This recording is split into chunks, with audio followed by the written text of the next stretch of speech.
السلام علیکم۔ دیکھو آج جو ہم نے موضوع لیا ہے نا، یہ ہے کہ ہر طرح کا بخار، جس بخار کی سمجھ آپ کو آئے نہ آئے کہ بخار کیا ہے، یہ ملیریا ہے، ٹائیفائیڈ ہے، کون سا بخار ہے، کیا کیا جائے، کیسے اس کا علاج کیا جائے، بالکل گھریلو 5 روپے میں نا جی انشاءاللہ ہر قسم کے بخار کا علاج۔ اتنا آسان یہ بخار ہے، کوئی یہ بیماری نہیں ایسی بندہ اس میں ڈر گیا اور یہ کسی نے بتایا ہی نہیں۔ تو حکمت میں بہت ہیرے موتی سمجھیں کہ یہ ہیں تو بالکل معمولی چیزیں، لیکن بہت زبردست رہنمائی ہے۔ صابر ملتانی کی قبر پر اللہ کروڑ رحمتیں کرے، انہوں نے بتایا کہ 3 قسم کی سوزشیں جسم میں ہو سکتی ہیں۔ ایک سوزش ہے، اس کا نام ہے غدی سوزش، یعنی جگر کے گلینڈ سسٹم کے اندر اگر سوزش ہو گئی ہے، وہ متورم ہو گیا ہے، سوزش ناک ہو گیا، تو وہ اس سے ہلکی ہلکی جسم میں ہر وقت حرارت رہے گی، آنکھوں میں جلن رہے گی، پاؤں سے بھی جلن نکلے گی، بندے کو اس طرح ہوگا محسوس جیسے بخار ہے۔ اتنا تیز بخار نہیں ہوتا وہ سوزش کا، تو وہ جسم گرم کر کے خود بخار چڑھا کے اس کو سوزش کو جسم سے نکالتا ہے۔ دل خود جسم ڈاکٹر ہے، دوائیاں ہیرو نہیں ہیں، جسم خود ہیرو ہے۔ خود جسم کے اندر بھی ایک ڈاکٹر ہے جو خود ہی بیماریوں کو دور نکالنے کی کوشش کرتا ہے۔ ایک مدافعتی نظام ہوتا ہے جسم میں جو بیماری کے خلاف کام کرتا ہے، اس مدافعتی نظام کی مدد کریں تو ہر طرح کی بیماری نکل جاتی۔ اب جو غدی سوزش ہے، اس کا کیا علاج ہے؟ سستا سا، سہاگا سفید لے لیں، اس کی ذرا کھل کر لیں توے پر اپنا ڈال کر، کیونکہ یہ الکلیک ہوتی ہے تو یہ ایک طرح کاٹنے والی چیز ہے، تو اس کو اگر کھل کا لیا جائے تو وہ اس کی مضرت دور ہو جاتی ہے۔ توے پر ڈال کر تھوڑا اس کو گرم کر لیا جائے، پانی پہلے اس میں ہوگا تھوڑا سا، پھر وہ خشک ہو جاتا ہے، تو سہاگا بریاں۔ یہ ہوتا کیا ہے؟ انگلش میں اس کو بورک ایسڈ کہتے ہیں۔ یہ سفید سرما بھی اس کو آنکھوں میں لگانے کے لیے بھی دیتے تھے پہلے ڈاکٹر، پہلے وقت والے۔ تو یہ ایک بورک ایسڈ کہہ سکتے ہیں اس کو، یا اس کو پھر سہاگا آپ کھیل کیا ہوا لے لیں۔ اور ملٹھی کا جوہر، ایکسٹریکٹ گریس ریزا، یہ انگلش میں اس کو کہتے ہیں۔ ہم اپنے 7 ملٹھی سے نکالا ہوا اس کا جو جوہر سا اس کا نکل جاتا ہے، یہ کالے رنگ کا ہوتا ہے، تو کھانسی وغیرہ میں بھی دیتے ہیں اس کو، سوزشی کھانسی میں، ہر طرح کی کھانسی میں ڈالا جاتا ہے یہ 7 ملٹھی۔ اور گندک آملہ سار، یہ بس 3 ہی چیزیں ہیں۔ یہ برابر وزن بریک کر لیں آپ، اپنا آدھا چمچ صبح دوپہر شام یا دن کے 4 حصے کر کے نا جی یہ دے دیں پانی کے ساتھ ہی، تو انشاءاللہ وہ سوزش آپ دیکھیں کہ صبح شام 2-4 دن میں بالکل بخار آپ کا فریش ہو جائیں گے۔ کوئی گرمی شرمی آپ کو نہیں رہنی، نہ سوزش دودھوں کے اندر رہنی ہے، نہ کوئی بخار رہنا ہے۔ اس میں زبان بھی لال ہوگی، آنکھیں جو ہیں زرد ہوں گی، پیشاب بھی زرد ہوگا، تھوڑا بڑی گھبراہٹ ہوگی اس میں، کیونکہ گرمی سے گھبراہٹ تو ہونی ہے، تو وہ ایک گرمی کی علامت ہے، تو یہ اس کا علاج ہے۔ تو دوسرا اعصابی بخار۔ اعصابی بخار کیا ہوتا ہے کہ جسم کے اندر بڑی ایک جسم ٹوٹتا ہے، پیشاب بہت تیز پیشاب آتا ہے بندے کو،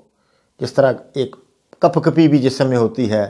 تو وہ ایک تری سردی والا بخار ہوتا ہے، وہ اعصابی سوزش کو کہتے ہیں۔ کوئی بھوک نہیں لگتی، بالکل بھوک بند ہو جاتی ہے، کھانے سے نفرت ہو جاتی ہے،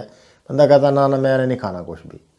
تو زبان بھی اس کی بالکل سفید ہوتی ہے، پیشاب بھی وہ بار بار پیشاب کرتا ہے، تو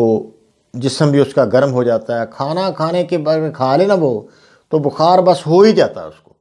کھاتے ہی نا جی اس طرح کیفیت ہو جاتی ہے کہ میں بس نیند اس کو آ جاتی ہے، تو بڑی سستی ہو جاتی ہے۔ تو اگر تھوڑا بہت جس طرح بچیاں ہیں تو ان کو عورتیں کو فرش دھونا پڑ جائے یا کپڑے دھونے پڑ جائیں یا کچھ کام تھوڑا مشقت ہو جائے، تو بس اس دن ان کو بخار ضرور ہو جاتا ہے۔ جس طرح تھکاوٹ زیادہ ہو جائے تو بخار ہوتا ہے، وہ تھکاوٹ بھی اعصابی سوزش ہے۔ اس طرح سمجھو کہ وہ جو پھر اس کے لیے کیا کیا جائے کہ آملہ، مثلا سفر سے بندہ آیا ہے، وہ بھی ایک اعصابی سوزش ہے، تو اس کے لیے کیا جائے کہ تھوڑی عضلات کو حرکت دی جائے، وہ سوزش دور ہو جائے گی۔ وہ کیا ہے؟ آملہ لے لیں، اور کالی ہرڑ، ٹھیک ہے نا۔ یہ بڑی ہرڑ جب گرتی ہے نا پہلے ہی، جس طرح آم پکنے سے پہلے گر جائے تو انبیاں اس کو بولتے ہیں، اس طرح یہ کالی ہرڑ ہوتی ہے، ہرڑ سے چھوٹی کالے رنگ کی ہوتی ہے، وہ خشک سی بالکل ہوتی ہے، وہ کالے رنگ کی، تو کالی ہریڑ اس کو کہتے ہیں۔ اور اس کے ساتھ بھی گندک سوزش ہر قسم کی سوزش گندک اتار دیتی ہے، سلفر، تو یہ ایک طرح کا اینٹی بائیوٹک ہی ہے گندک۔ تو یہ 3 چیزیں برابر وزن آپ لے لیں، یہ بھی آدھا چمچ آپ گرم پانی سے صبح دوپہر شام لے لیں، تو انشاءاللہ اس سے اعصابی سوزش جو ہے یہ انشاءاللہ دور ہو جاتی ہے۔ ہر قسم کی، بندہ پھر تھکتا نہیں ہے، خون بھی دوبارہ صحیح پیدا ہونا شروع ہو جاتا ہے۔ ایک طرح یہ فولادی مرکب ہے، فولاد کی جب کمی ہوتی ہے نا تو اس وقت بھی تحریک اعصابی ہوتی ہے، تو اس کو توڑنے کے لیے یہ اپنا کمزوری جو دور ہو جاتی ہے، عام جسمانی کمزوری، بہت زیادہ بندہ تھک جائے، بات بھی نہ کرے، کئی باتیں بندہ کرے تو وہ ایک ہی جواب دے آپ کو، تو تھکا ہوا بندہ، یعنی بالکل کم ہمت، تو یہ ایک ساری اعصابی سوزش ہے، اور یہ اس کا علاج ہے جو میں نے آپ کو بتایا۔ دوسرا کیا، تیسری سوزش ہے عضلاتی سوزش۔ ایک نے وہاں بولا ہے کہ مجھے دائمی نزلہ ہے، دائمی بہت پرانا نزلہ، وہ کیا ہوتا ہے کہ بند نزلہ ہوتا ہے، وہ کبھی ختم نہیں ہوتا، کیونکہ وہ عضلاتی سوزش ہے، وہ تو اس نے چھوڑنا نہیں، آلو مٹر اس نے چھوڑنے نہیں، کوئی پیپسی، کوکا کولا، مرنڈا وہ پیتا ہے اکثر، تو ایسی وہ چیزیں، خشک چیزیں کھانے سے یہ بند نزلہ ہو جاتا ہے، سر کے دونوں حصوں میں درد شروع ہو جاتا ہے، پٹھوں کے اندر کھچاؤ ہے، یہ ایک عضلاتی مسئلہ ہے، اس طرح یعنی بند سا ہو جاتا ہے، سب کچھ کھلتا نہیں، بندہ یعنی گھٹا ہوا محسوس بندہ کرتا ہے، تو یہ بند نظری کی مثال ہے، یہ عضلاتی سوزش کو کہتے ہیں، عضلاتی سوزش۔ اس کے لیے دیکھو کتنا آسان، صابر رحمۃ اللہ نے فرمایا گندک لے لیں، نوشادر ٹھیکری والا لے لیں، اور دیسی اجوائن لے لیں، بس یہ بریک کر کے نا جی آدھا چمچ آپ کھانا شروع کر دیں، تو اس سے پرانا انڈیا کے وقت سے 70 سال پرانا نزلہ وہ بھی انشاءاللہ کھل جائے گا۔ پہلے نزلہ چلے گا تھوڑا سا، پھر چلے گا تو پھر بند ہو جائے گا،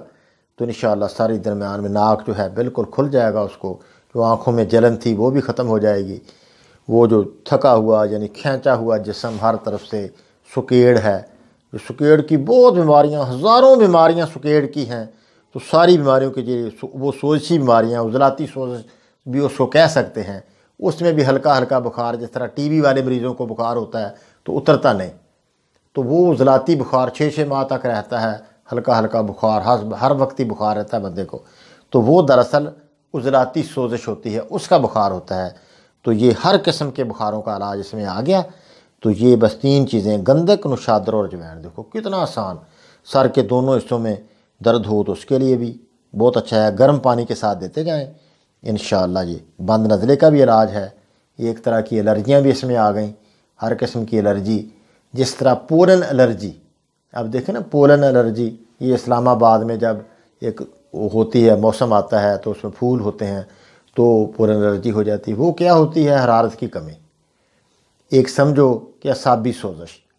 حرارت نہیں ہوتی، وہ ٹھنڈے لوگ ہیں، علاقہ بھی ٹھنڈا ہے، تو اس میں کیا بتاتا ہوں ان کو کہ آپ کعوہ لے لیں، اجوائن، پودینہ، لونگ، دار چینی اور بنفشہ،